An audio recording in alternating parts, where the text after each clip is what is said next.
All persons are commanded to keep silent under pain of penalty while the impeachment court is in session for the trial of Vice President Sara Zimmerman Duterte. Amen. The clerk of court will now call the roll. Roll call of members. Senator Judge Aquino. Senator Judge Cayetano Ala. Senator Judge Cayetano Pia. Senator Judge De La Rosa. Senator Judge Ejercito. Senator Judge Estrada. Senator Judge Go. Senator Judge Ontiveros. Senator Judge Lacson. Senator Judge Lapid. Senator Judge Legarda. Senator Judge Marcoleta. Senator Judge Marcos. Senator Judge Padilla. Senator Judge Pangilinan. Senator Judge Soto III. Senator Judge Tulfo Erwin. Senator Judge Tulfo Rafi. Senator Judge Villanueva. Senator Judge Villar Camil. Senator Judge Villar Mark. Senator Judge Zubiri. The presiding officer, Senator Judge Escudero. Senate President Gatchalian. With 90 senators present, the chair declares the presence of a quorum.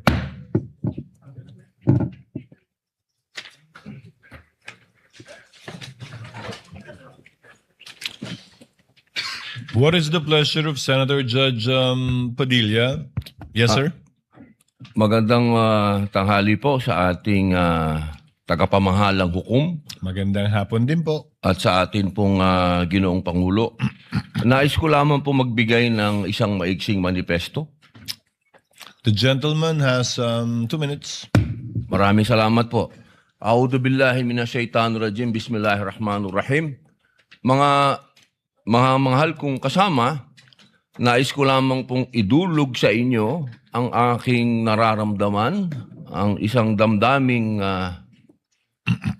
masasabi ko pong nagtatanong sapagkat ang mga nangyayari po sa ating hukuman sa mga oras na ito, hindi ko po alam kung ito ba ay eksakto lang na nangyayari o ito po ba ay sinasadya. Katulad po ng pagkakakulong ng ating dalawang senator judge na si Senator Jinggoy Estrada at si Senator Rodante Marcoleta. At ang kagiyat pong pagdating ng aming mga masasabing galing sa ombudsman, sa akin, at kay Senator Alan Peter Cayetano.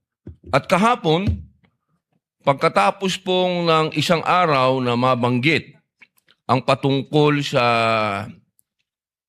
pagpunta ng ating mahal na NBI Director sa Bangkok, at ito po ay kinwestiyon ni Senator Alan Peter Cayetano, kahapon po ay biglang lumabas ang isang pahayag na iniimbestigahan daw po yung patungkol sa pangyayari noong Southeast Asian Games. Ito po ba ay eksakto lang o ito po ba ay merong dapat tayong pangambahan? Sapagkat alam niyo po, ako din po ay dapat ay pupunta ng Iran. Sapagkat isinagawa po ang pagbibigay-pugay sa namatay na kanilang leader, spiritual leader. Pero hindi po ako tumuloy dahil may impeachment po tayo. Tanong ko lamang po sa ating mga kasama, dapat po ba tayong mangamba? Dapat po ba kaming manggamba? At tayo po ay parang eksakto naman lahat ito? Hindi ba po tayo ay malayang korte? Tayo po ay may karapatan na binibigay ng konstitusyon na magsagawa po ng pagdinig na ito. Yun lamang po. Maraming salamat po, Ginoong tagapamahalang hukom. The manifestation of Senator Judge Padilla is noted. What is the pleasure of Senator Judge Sir Cayetano? Presiding Alan? Officer, Rule 6 of the impeachment proceedings is that the rules of the Senate is suppletory, and if there is anything that affects the honor, integrity, or the functions of us individually or as a Senate here as an impeachment court, someone can rise on a question of personal or collective privilege. I won't do that, but may I just respond to what Senator Padilla said, since my name was mentioned and since the investigation announced by the NBI yesterday seems to be pertaining to this person as chairman of the 2019 organizing committee of the Southeast Asian Games. May I, maybe in the form muna of manifestation, unless the presiding officer or Senate President thinks that I should elaborate on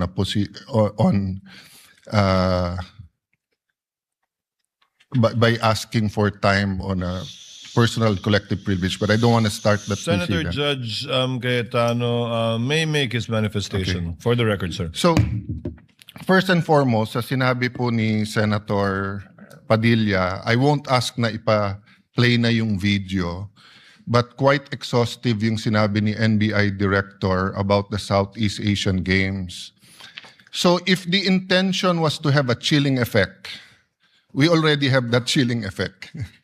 May 11, hinabol dito sa session hall na to ng mga ahente ng NBI si Senator Bato. May 13, nagkaroon ng enkwentro, putukan, pinipilit ng NBI na hindi sa loob ng Senado, but we have all the evidence that it was inside the Senate.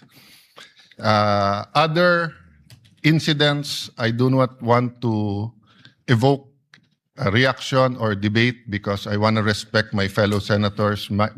Much of this has been vented in the media, is in court.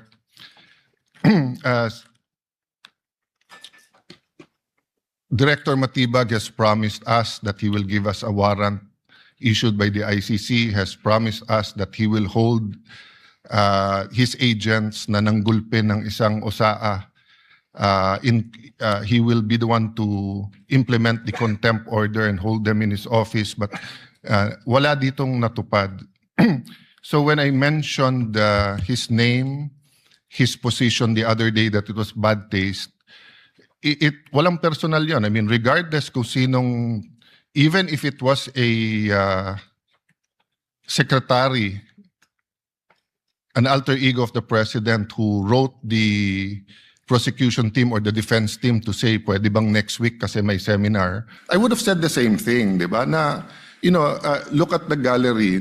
Kompleto parati dyan from Congressman Ace Barbers to many Congressman Ridon. I won't name all of you, but you're busy people. But you think this is important, so you take time out and you are here. Di ba? Of course, the prosecution team, you have to be, you are here. We are here. Despite of many, many other important things, not only investigations, not only the flood control, not only the BIR, not only, we're also talking about the nation being prone to volcanic eruption, to yung bagyo, buti, well, nasalanta pa rin tayo nung bagyong Inday. Ibang Inday ang pinag-uusapan natin dito sa impeachment. But still, we are here. So it was in good faith that I said, as an example, mukha namang masama kapag kayong isang bureau head. NBI director is a very important position, but it is a bureau. So if a bureau head, and tignan yung invitation, nakalagay sa invitation, or your representative, and we resolved it. So aksidente ba na yesterday, suddenly after I mentioned it, and after, during the weekend, many have been talking about na dapat ata hindi 16. So 21 na lang kami ngayon eh. So 2/3 of 21 is 7. Pag nabawasan pa kami ng 3, 13 na lang yon. Pero some will argue, mabawasan lang kami ng 1 o 2, baka 13 na rin yon kasi wala naman half person o 3/4 person. So all of these issues are valid. Question, the chilling effect is there, but am I intimidated? Wala na akong choice. Ilalabang ko na to, gagawin ko yun ang dapat kong gawin. bumaliktad man yung sitwasyon, si President Marcos ang ini-impeach and I felt a certain way, ilalabang ko rin. Chief Justice man ang i-impeach, ilalabang ko rin. But for the record, Mr. President, go ahead and investigate. First of all, that's been investigated many, many times. COA, I'm not sure. I think the Office of the Ombudsman, ang nag-file pa ata, Chief of Staff mo eh.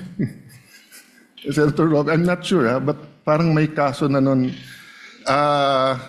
Senator Drilon quizzed us here. I was Speaker of the House, but I chose to appear before the Senate to be able to answer all of those questions directly. The SEA Games, paulit-ulit yan. Biktima na ng speakership ng 2019 yan. Nahuli namin yung PR na sinabi kikiam, pinakain daw mga Muslim ng baboy, when it was chicken longganisa na pinakain, pero nasiraan na tayo sa Malaysia, Indonesia. The SEA Games gave us so much honor. So far, it is still the biggest SEA Games in history. Many of our athletes launched their career, even going to gold medals in the Olympics. Our athletic and our yung aquatic natin center in Clark is one of the best in the world. Ang nagsabi nito yung Israeli coach ng isang foreign team doon. But go ahead if you want to investigate. But I just want to put on record, mukhang misfire. Bakit? Yung sinasabi niyang infrastructure na walang bidding, first of all, the procurement law has many modes of procurement. So don't make it appear sa public na just because walang bidding, may anomalya na to. Okay. Secondly, bakit ko sinabing misfire? Hindi po sa I'm referring to the director ng NBI Matibag. I had nothing to do with the infrastructure. The chairman of the committee. In fact, I had to resign from the DFA because I was running for congressman during that time. So dun sa sinasabi ni Director Matibag na may congressional insertion to fund it, it's definitely not me because how could a non-member of the Senate or non-member of the House insert anything? Okay. Dun sa sinasabi niyang infrastructure, it was done by the BCDA. The chairman of the BCDA is one of the closest advisors of the president now. The president of the BCDA is one of the closest advisors and is a secretary now. And he said, medyo kaduda tong kumpanya na nanalo walang bidding. If I'm not mistaken, it's the same company who's making the City Hall of Pasig. So, I mean, if they want to investigate, go ahead. But by mentioning the organizing committee of the SEA Games, ako po chairman nun. At paninindigan ko po na napakaganda nung nangyari doon. At kung may anomalya, ako unang magagalit. So, go ahead. But my point, Mr. Chairman, honorable members of the court, sa prosecution, to be fair sa prosecution at marami akong kaibigan, I've never felt any intimidation from any of you.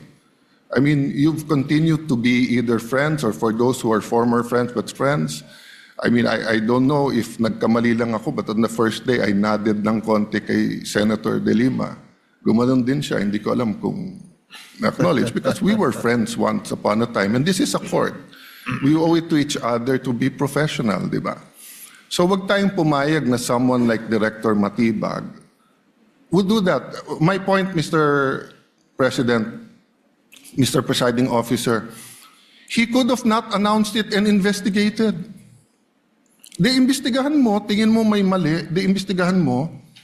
But it is unfair to me and unfair to the court that kung kailan siya patatawag siya sa Monday, intimidate mo ako, hindi kita tatanungin sa Monday dahil mag-a-announce ka na iimbestigahan mo. Tapos sasabihin mo may insertion, tapos sasabihin mo hindi liquidated po lahat yun. So let me talk of unfairness. Hindi ba unfair? Kung ako babalik ta rin ko, sasabihin ko, inimbestigahan ko na rin kahapon eh. Ang sabi sa akin, mainit ang ulo ni Director Matibag kasi may contractor na daw yung binigay na lupa para sa NBI at gusto niya sarili niyang contractor. Or would that be fair to him? No, it would be a marites accusation.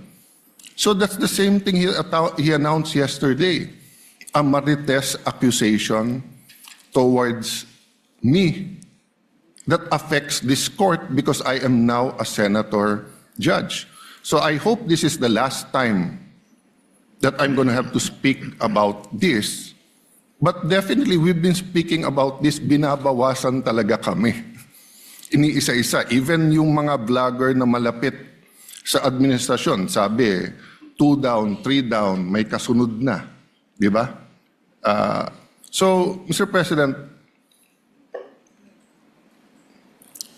I want this impeachment to be a test that the 1987 Constitution works, and that despite political differences, the prosecution and defense, I saw them after the first or second day, nagkakamayang kayo, nagkakamustahan. After the first or second day nung mainit na baliktaktakan dyan sa pre-trial, nagbabatian, di ba? Even in court. So we can't help but be emotional. We can't help but get mad at what we think is disgusting or sometimes crossing the line. But is there any question that for this verdict, whether it's for conviction or acquittal, to be accepted by the Filipino people, we have to make sure that the integrity of the court is intact. I will admit to you, nahirapan po ako. Wala si Senator Marcoleta. Iilan lang po kaming abogado dito. Si Senator Pangilinan, Senator Cheese, si Aimee is a law graduate, di ba? Pia. Senator Pia, Bam is a second-year law student and I'm encouraging him na tapusin niya. Total review na yung nangyayari ngayon. But it's not easy. 24 lang kami, nabawasan na ng 3. So I hope this issue of the integrity of the court becomes an issue for all of us. No, I'll repeat what I said when I was Senate President. Director, hindi mo kami natibag. So wag mo try itibagin tong representation na to o itong impeachment court because what you're doing is not helping. Investigate whatever you want to investigate. You want to investigate, ba't ako nagpatubo ng balbas? Investigate mo, no problem with me. Pero wag mo nang i-announce kasi nga naaapektuhan yung integrity ng court. Thank you for the leeway, Presiding Officer. Thank you, Senator Judge Alan Cayetano. Yes, what is the pleasure of Senator Judge Pia Cayetano? Mr. President, Presiding Officer, I assume most of my colleagues, like me, were busy studying the lengthy memorandum filed by each of the parties. For the record, 30-plus pages, more or less double space yung sa prosecution. Kaya by the time I got to the defense, para na ako maduduling kasi mahaba na nga yung 30 pages na double space, napunta pa ako sa single space. Okay lang yun, kasama sa trabaho yun. Pero that's how lengthy the documents were. And I slept at 2 a.m. Hindi kasama to sa explanation ko. Di ako nagyayabang or anything. It's our job. And I'm a night person, so normal sa akin yun. And then in the morning, tuloy ulit. Sent my staff questions, asked for more details, and then we worked together throughout the morning until it was time to come here. So I don't know anything about this statement of Director Matibag. But it bothers me to hear this. I now remember that I saw a message pop up in my phone which hindi ko nga pinansin kasi nga ito yung important issue ko na pag-aralan ko tong memorandum ng mga parties na inabala nga naman nilang very lengthily and exhaustively nila dinidiscuss in a written document.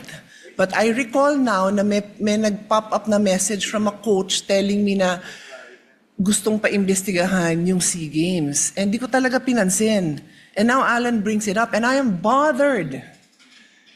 There is no jurisdiction in the world that allows a judge to be pressured and intimidated.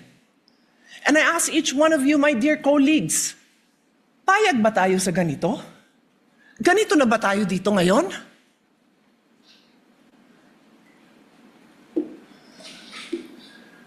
Don't we want a better country for our children?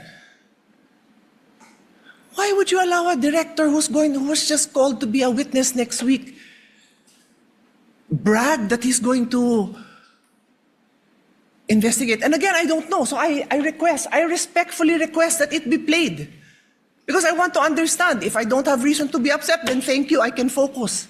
I can go back to the business on hand. But right now I am upset to hear this. And I will stand up for each one of you. I don't care what side you're on. I will stand up for you if somebody tries to intimidate you. So with all due respect, Mr. Presiding Officer, I ask that we play it. I want to see what this witness is doing.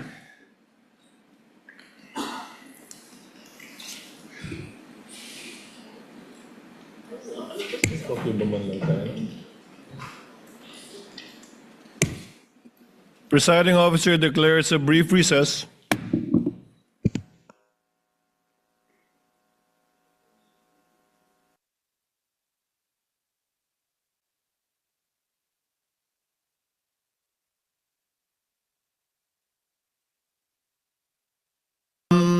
Chair grants the motion of Senator Pia in order for us to be able to move on with the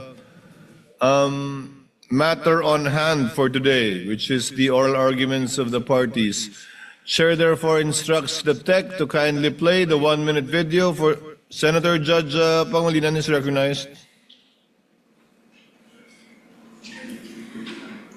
Thank you, Mr. Presiding Officer. We share, we support the position taken by the presiding officer, but we'd like to place on record that the good NBI director will be here on Monday. So my initial view is that we should be able to do this on Monday, but I will yield to the ruling of the chair, Mr. President. We thank the understanding and magnanimity of Senator Judge Pangilinan. The tech is instructed to play the more or less 1-minute video alluded to and requested by Senator Judge Pia Cayetano.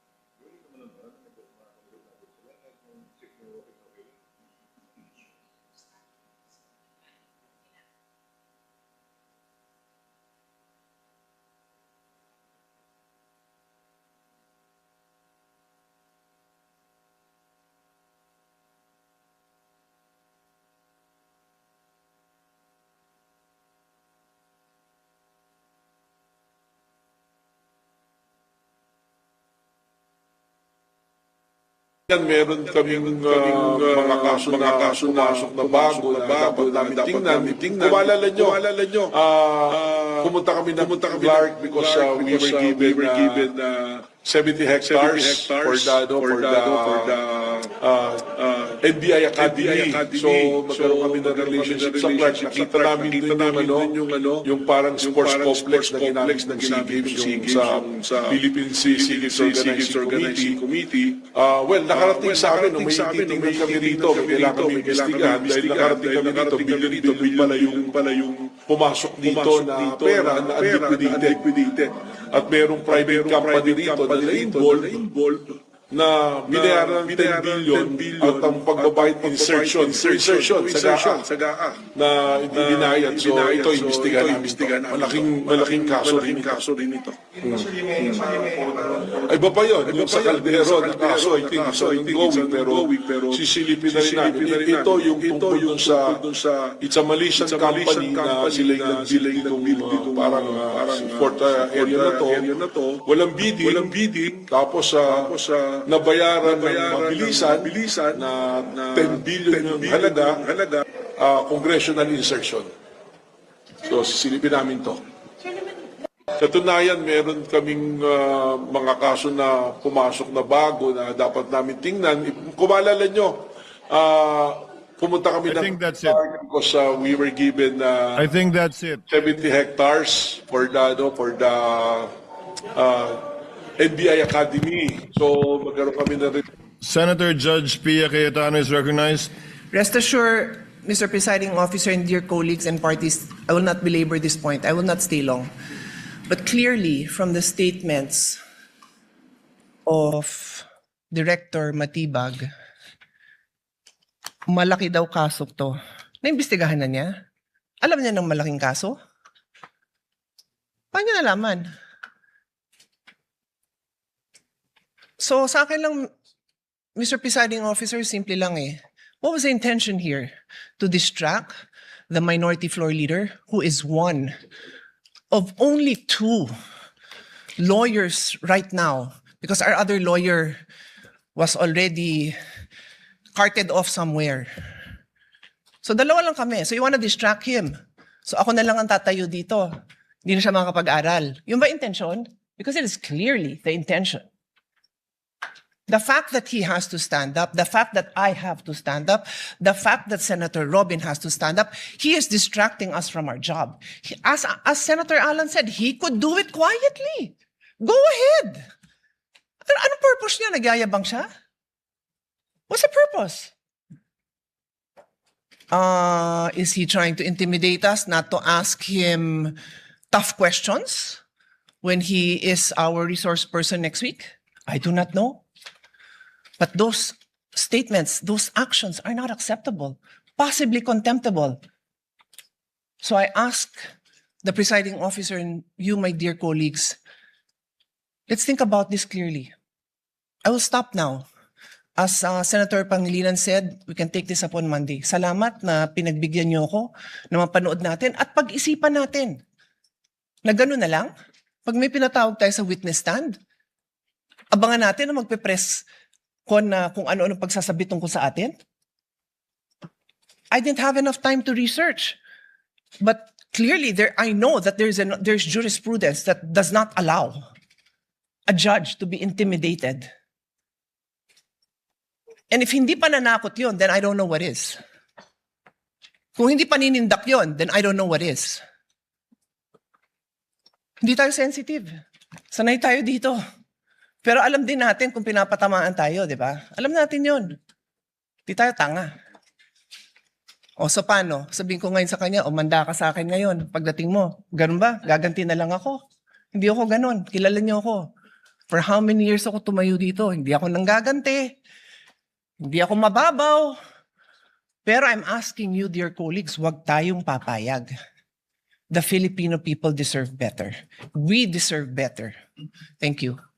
Thank you, Senator Judge Pia. What is the pleasure of Senator Judge Alan Cayetano? Yes, I didn't know we were going to play it, but just for the record, there's no issue with the Qualdron because it was paid by the private sector. There was no public money used, and it was designed by the firm of a national artist. So much so that that same firm, I don't know when we started to hire them, whether it was the time of Senator Lacson as the Committee of Accounts for the new Senate building or the time of Senator Nancy. But until now, there's engagement. So it's so easy to find out. No? But can I shift to the topic at hand? Just one manifestation for the whole Senate regarding the oral arguments. We have not yet called the journal and called the court. Yes. So called at the case. proper time, I just want to... Yes, you may do so at the proper time. Proceeding now, if there are no objections, the presiding officer will dispense with the reading of the July 14, 2026 Journal of the Senate sitting as an impeachment court and shall consider the same as approved. Clerk of court will please call the matter before the impeachment court. Case number 004-2026 in the matter of impeachment trial of Vice President Sara Zimmerman Duterte. Appearances for the parties.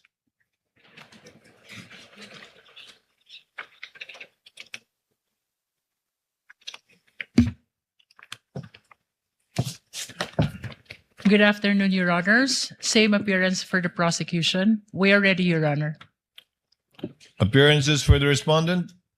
Good afternoon, Your Honors. I'm Michael Poa. Same appearances for the defense and for the respondent accused, Your Honor. Before recognizing the counsel for the prosecution for their 15 minutes for their presentation and oral argument in relation to their motions for the issuance of subpoena for banks, AMLC, and the BIR, Chair would like to recognize Senator Judge Alan Cayetano for his manifestation earlier. Alan? The Senator Judge intimated earlier that he had a manifestation before we proceeded. Yes, this is really to be fair to the prosecution and of course to the defense and to each one of us. So yesterday I asked whether or not mag-oral arguments today, and then I'd like to thank the Senate President and of course the presiding officer and all our colleagues, no, Senator Soto, although magkatabi kami, hindi kami magkatabi, but I saw him agreeing that we should have a caucus and discuss this. Hinimay ko lang very preliminarily, if we're going to look at issues, for example, relevancy lang, you have about the banks, you have AMLA, AMLC, you have BIR. Then for each one of them, so for example, for the banks and AMLC, you have peso accounts and dollar accounts. Then for each one of them, you have the account of Vice President Sara, but also of the spouse, and then possibly of the companies, same sa BIR. So, although I do believe that we have exclusive jurisdiction, sometimes the Supreme Court have defined certain parameters that we either have crossed or not. So if we're going to vote, one vote, whether or not to allow these subpoenas, it would be unfair to everyone. For example, me, I cannot vote unless I see na walang problema sa lahat, then no problem, let's vote, pwede. Pero kung sabihin kong walang problema sa banks at AMLA, may problema sa BIR. Walang problema sa BIR, pero sa spouse, meron. So we're going to have a caucus. And I'm sure we're going to have a good discussion on that. But just two things. Number one, can we give, of course, we'll follow the time today. But if any of the two, the prosecution or for example, in the rebuttal, after the rebuttal ng defense, makikita na ng prosecution saan talaga nag-object yung defense, hindi lang sa lahat. If we can give them a little bit more time, kasi nga, mahabang discussion to. Having said that, I'm more than okay if we have to have an extra day next week, whether to discuss among ourselves or, I'm not preempting our caucus. I'm just saying, Mr. President, that I commit to you, I will not delay, I will not overtalk on these issues, and I don't think controversial each and every one of this yung request for subpoena dito, but there may be one or two, and I don't think it would be good for us to lump it in one issue if there are different legal issues. The law, there are similarities in the law, but there's a different law governing AMLA, there's a different law for the bank secrecy, there's a different law for BIR. So, thank you, Mr. Chair notes the observation of Senator Judge Alan Cayetano. However, subject, of course, to any agreements that will be arrived at in caucus, we are constrained by the motions filed by the parties. There are only two pending motions that this court should act upon. Number one, a motion for the issuance of a subpoena with respect to bank and AMLC records on the one hand. And number two, a motion for the issuance of subpoena for BIR records.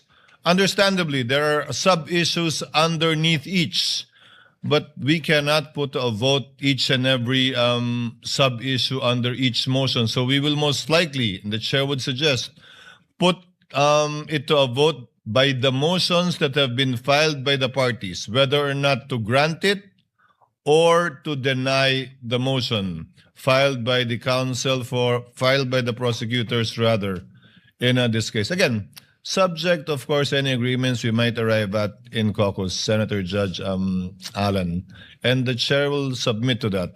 Now, as earlier agreed in yesterday's proceedings, the prosecution will be given 15 minutes for their chief arguments. Likewise, the respondent will be given 15 minutes. And then thereafter, the prosecutor will be given 10 minutes by way of rebuttal, and the respondent will be given 10 minutes by way of rebuttal. May I ask who among the prosecutors or counsel for prosecutors will argue the motion for the issuance of the subpoenas for the banks, AMLC, and BIR?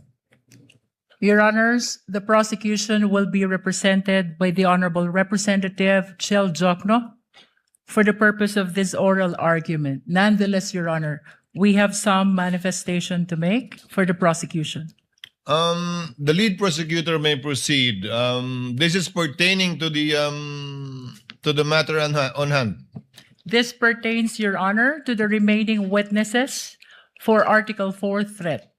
Can we discuss that later before we adjourn, lead prosecutor? We submit, Your Honor. Thank you. On the part of the respondent, The part of who the will argue? respondent, Your Honor, I will be the one arguing today. For the record, kindly state your full name, Attorney Poa. My name is Michael Wesley T. Poa, Your Honor. Thank you. Your Honor, we're requesting that Congressman Chel Jokno be recognized. For the prosecutors, the Honorable Representative from the party list Akbayan, Chel Jokno, is recognized for his oral arguments on the motions, twin motions that they filed. You are recognized, sir, and you may proceed when you're ready. You have 15 minutes. Thank you, Your Honor. Good afternoon, everyone, to the members of this honorable court. May it please the court. Simple lang po ang isyong kinakaharap natin ngayong hapon na ito. Pero napakabigat. Bubuksan ba natin ang pinto ng katotohanan o haharangin ito? Ang hiling ng prosecution ay mailabas ang buong katotohanan so that this court may know the truth, the whole truth, and nothing but the truth, and make its decisions based on that. That is why we have requested the issuance of subpoena duces tecum for the bank records, tax records, and anti-money laundering council reports relating to Vice President Sara Duterte and her husband, Attorney Mans Carpio. Sa pamamagitan nito, may lalahad ang buong katotohanan tungkol sa mga alegasyon sa Article 2 ng Articles of Impeachment. Una, na pinayaman ni Vice Presidente ang kanyang sarili ng labis-labis sa kanyang legal na sahod at lehitimong kita bilang isang lingkod bayan. Pangalawa, na meron siyang mga ari-arihang hindi dineklara sa kanyang Statement of Assets, Liabilities, and Net Worth. At pangatlo, na habang siya ay nanunungkulan bilang Vice Presidente, nakibahagi siya sa negosyo, directly or indirectly, kahit ipinagbabawal ito ng ating konstitusyon. Sasabihin marahil ng depensa na walang kapangyarihan ang hukumang ito na busisiin ng mga bank records, tax records at AMLA reports ni VP Sara. With all due respect, that argument is not only legally flawed, it is an affront to the authority of this honorable court. Kung tatanggapin po natin ang argumentong ito, hahayaan natin maliitin at insultuhin ang hukumang ito. The Constitution, Your Honors, please, vests this impeachment court with extraordinary powers. Tanging ang hukumang ito lamang ang may kapangyarihang magpasya kung ang mga pinakamataas na pinuno ng ating bansa ay karapat-dapat pa rin manungkulan. Because this power comes directly from the Constitution, no one, no person, no law, no administrative rule can limit or supersede it. I repeat, nothing and no one can handcuff this court's power to try and decide this impeachment case. Kahit ang bank secrecy law po ay sumusunod at tumatalima sa impeachment court. The law explicitly states, and I quote its pertinent portions, all deposits are hereby considered as of an absolutely confidential nature except in cases of impeachment.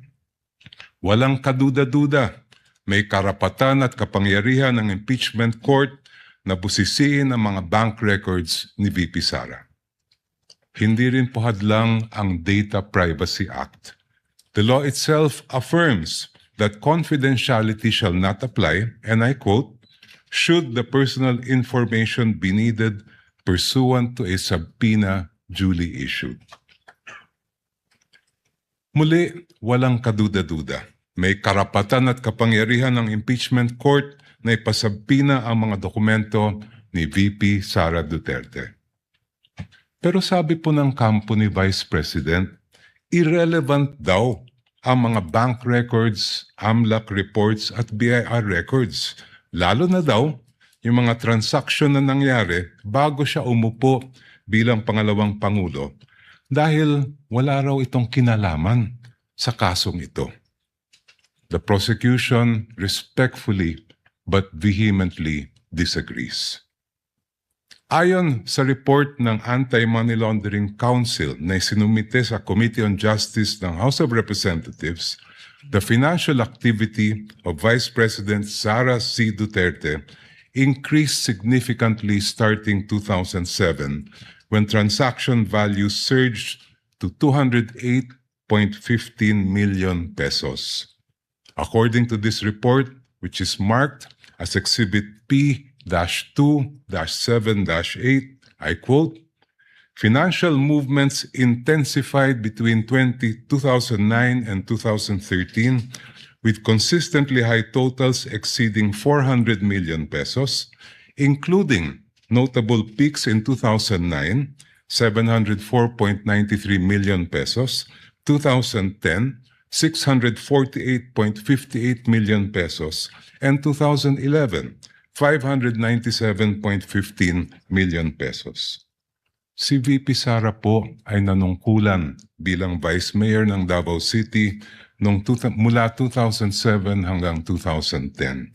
Naglingkod naman siya bilang Mayor ng Davao City mula 2010 hanggang 2013. From 2007 to 2013, ayon sa records ng AMLAC, lumampas sa 3 billion pesos ang kanyang financial activity. May kinalaman ba ito? Ito ba ay relevant sa Article 2 ng Articles of Impeachment, which alleges, among others, that VP Sara betrayed the public trust and culpably violated the Constitution when she amassed unexplained wealth manifestly disproportionate to her lawful income? Para sa prosecution, malinaw ang sagot. The Vice President's financial activity as Vice Mayor and Mayor of Davao City relates directly to the main fact in this case, her fitness or unfitness to serve as Vice President. Let me explain. The framers of the 1987 Constitution added betrayal of public trust as a ground for impeachment, and I quote, to include all acts which render the officer unfit to continue in office. For this honorable court to determine whether VP Sara Duterte is unfit to continue in office, it must have a clear picture of the respondent as a public servant. Kailangan makita ng publiko at ng mga senator judge ang tunay na kulay ng vice-presidente at larawan ng kanyang buong pagkatao bilang isang lingkod bayan. If she amassed staggering amounts of unexplained wealth while she was a vice mayor and mayor, doesn't that say a lot about her unfitness to serve as a vice president? Isn't that relevant to the question this court must resolve at the end of this trial of whether or not the vice president betrayed the trust given to her by the people? From what I have gathered and read, Your Honors, please, this is not the first time this court has been confronted with this issue. Sa impeachment ni dating Chief Justice Renato Corona, tinanggap ng hukumang ito ang mga ebidensyang nakalap bago pa man siya naupo bilang punong hukom. I believe it was then Senator Judge, now presiding officer Francis Escudero, who raised the question, will the impeachment court consider only Corona's acts as Chief Justice? This after observing that some exhibits predated his appointment as Chief Justice. This matter was taken up in caucus, after which this court decided to allow such evidence. When Philippine Savings Bank President Pascual Garcia III testified before this court in the same Corona trial, he refused to answer the question of then Senator Judge Franklin Drilon on the starting balance of Corona's 2 peso-denominated accounts. But, if I'm not mistaken, it was Senator Judge Alan Peter Cayetano who said that records of initial deposits are among the quote-unquote opening documents that should have been brought to the impeachment court. After reading the subpoena, presiding officer Senator Juan Ponce Enrile held that Senator Judge Cayetano's observation was correct. During the same hearing, the presiding officer ordered the issuance of subpoena to PS Bank Katipunan branch manager Annabel Chongson to bring all the bank records of the Chief Justice. A few days later, the impeachment court denied the defense's motion to quash the subpoena for the peso bank accounts of CJ Corona. The presiding officer explained that the purpose of the subpoena is to find out if Corona has not included the deposits in his SALN. This court also denied the defense's motion to suppress evidence on Corona's bank accounts. Sa huli, binusisi ng hukumang ito ang bank records ni Chief Justice Corona mula sa kanyang unang balanse bago pa man siya naging punong mahistrado. The panel of prosecutors respectfully submits that the subpoenas for the production of the bank records, AMLA documents, and BRR documents of the Vice President and her husband are proper and should be issued by this honorable court. Now allow me, Your Honors, to return to my first point. There is a deeper reason why this court must resist the attempts of the respondent to exclude evidence that is obviously relevant. It has to do with curtailing the power of this court. The Constitution gives this honorable court, and I quote, the sole power to try and decide impeachment cases. Kayo lang po, Your Honors, ang may kapangyarihang magpasya kung ano ang impeachable offense at kung anong ebidensya ang maaaring tanggapin para patunayan ito. Kinilala ito mismo ng Korte Suprema. In the case of Francisco versus House of Representatives, the Supreme Court declared, and I quote, a determination of what constitutes an impeachable offense is a purely political question which the Constitution has left to the sound discretion of the legislature. Such an intent is clear from the deliberations of the Constitutional Commission. Inulit po ito ng Supreme Court sa kasong Gutierrez versus House of Representatives, where the Supreme Court declared, and I quote, Francisco instructs that this issue would require the court to make a determination of what constitutes an impeachable offense.